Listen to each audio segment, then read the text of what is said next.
सोलापूर महानगरपालिकेच्या स्थायी समिती सभापतीपदी रणजिता चाकोते यांची अविरोध निवड झाल्याची अधिकृत घोषणा निवडणूक अधिकाऱ्यांनी केली। यानंतर लगेचच त्यांनी पदभार घेतला। 16 सदस्य असलेल्या सोलापूर महानगरपालिका स्थायी समितीमध्ये भारतीय जनता पार्टीचं 14 इतकं संख्याबळ आहे। सभापती पदासाठी पक्षानं रणजिता चाकोते यांचं नाव निश्चित करून उमेदवारी दाखल केली होती।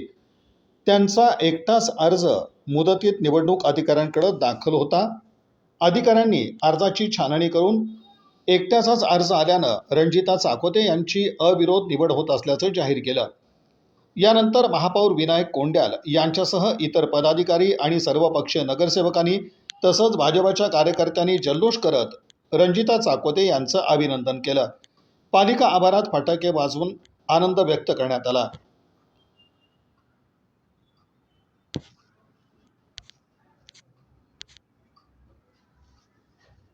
यावेळी रणजिता चाकोते यांचं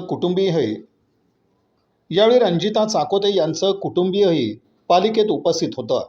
महानगरपालिकेच्या 1300 कोटी रुपयांच्या बजेटची चावी आता रणजिता चाकोते यांच्याकडे आली आहे।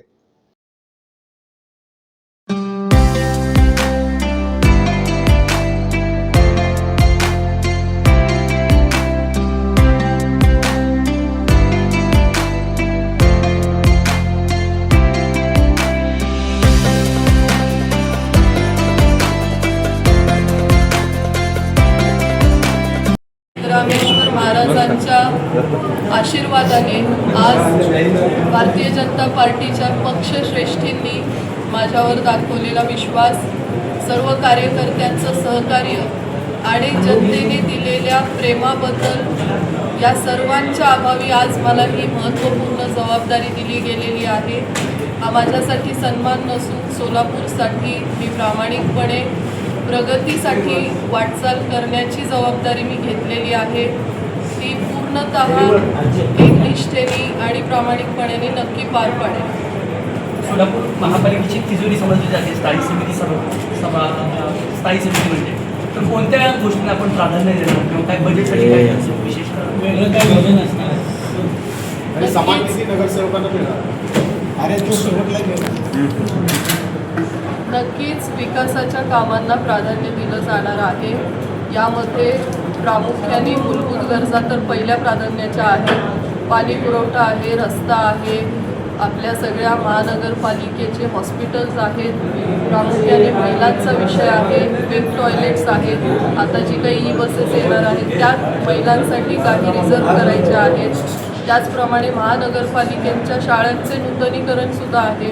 असे असंख्य विषय आहेत। पण हे सगळं करत असताना जे काही आत्ता नवीन तंत्रज्ञान निघालेलं आहे त्याच्या सहाय्याने आपण नक्कीच ह्याचा प्रयत्न करणार आहोत। यामध्ये मग धूळमुक्त सोलापूर असेल, स्वच्छ हरित सोलापूर असेल, पर्यावरणयुक्त या सगळ्या विषयांना भर दिला जाईल।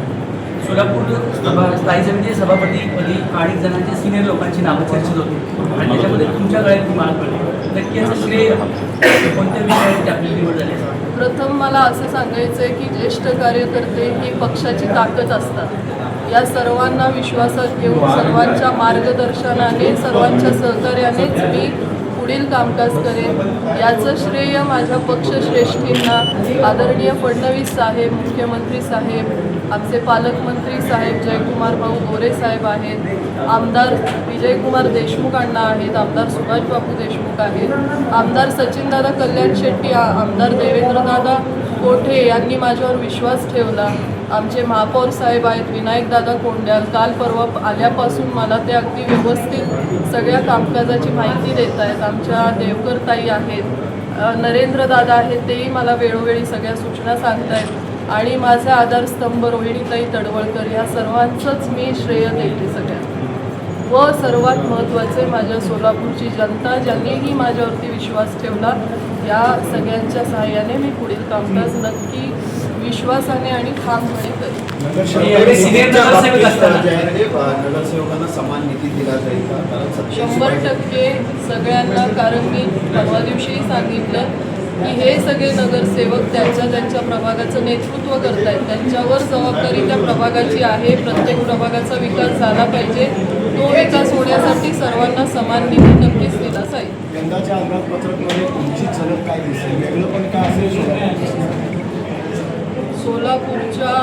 माझ्या दृष्टीने मला टोटल इन्फ्रास्ट्रक्चर शिक्षण क्षेत्रातले जे काही कॉलेजेस परवा दिवशी आपल्या फडणवीस साहेबांकडून अभियांत्रिकी कॉलेजची ही जाहीर झालेली आहेत. आपल्या युवा रोजगार हे असंख्य विषयांना भर दिला जाईल. इन्फ्रास्ट्रक्चरमध्ये फ्लायओव्हर्स आहेत.